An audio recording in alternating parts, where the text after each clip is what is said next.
C'est un mystère qui inquiète une bonne partie de la population pantinoise depuis plusieurs semaines désormais.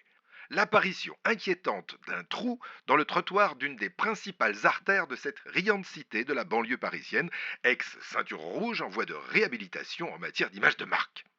C'est là, au coin de cet axe essentiel de la marche économique de notre capitale qu'est la Nationale 3, alias avenue Jean Lelive, du nom d'un ancien maire rouge, artère qui sera à n'en pas douter un jour débaptisée, et de la rue qui porte le nom d'un héros de l'Empire, le général Hoche.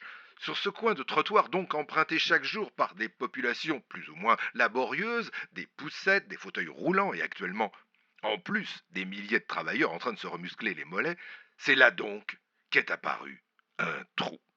Un trou, oui, un trou dans le trottoir. Et ce trou pose question. Quelle est son origine, sa fonction, sa raison d'être? Certes, il est apparu subrepticement après de fortes précipitations, mais pourquoi et pour quelle raison? Certains, de méchantes langues, ont fait le rapprochement avec un énorme camion qui aurait stationné là de longues heures, se demandant, comme s'ils y connaissaient quelque chose, ces gens, si le trottoir avait la force, à défaut de la fonction, de supporter une telle charge au seul bénéfice de la banque locale. La banque. Oui, chers amis, une banque. Et ceci n'est sans doute pas sans rapport avec cela. Nous avons enquêté et nous pouvons dire désormais que l'explication est simple et en même temps d'une grande tristesse. Il s'agit en fait de la paupérisation de la population qui s'étend désormais jusque chez les cambrioleurs. Car rappelez-vous, auparavant, on creusait des tunnels pour vider les coffres de banque entre la salle des coffres et sa propre cave, gentiment, en famille, pour prendre l'exemple de Louis de Funès d'en fait sauter la banque. Ou alors vers les égouts, comme le fit avec tant de brio et de complices Albert Spaggiari. Ensuite, ces gentlemen malfaiteurs s'enfuyaient à bord de bolides aux moteurs gonflés, souvent des voitures américaines, comme dans le casseur-bif, ou alors de véhicules plus discrets, comme la traction avant de Bourville et Belmondo dans le cerveau. Mais ici, à Pantin, de nos jours, en ces temps de paupérisation macronisée, le tunnel conduit au métro.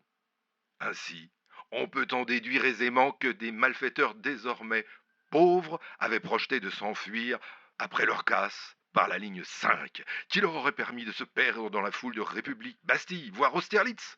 On peut même imaginer qu'ils avaient tout prévu au point d'acheter plusieurs tickets de métro papier juste avant la hausse de 2 € du carnet, car les temps sont durs. Oui, je vous le concède, on est bien loin de la Casa de Papel. Mais le sort s'acharnant sur eux, ces pauvres malfaiteurs carcommandent pas les plaindre au bout du compte, ont sans doute passé trop de temps à creuser pour suivre les infos et n'ont pas anticipé ainsi la grève de la RATP. Et c'est ainsi que les journalistes d'investigation de mypantin.fr ont pu en déduire que le casse a été évité uniquement en raison de la fermeture inopinée de la ligne 5. Ah, voilà enfin une énigme résolue et le public rassuré.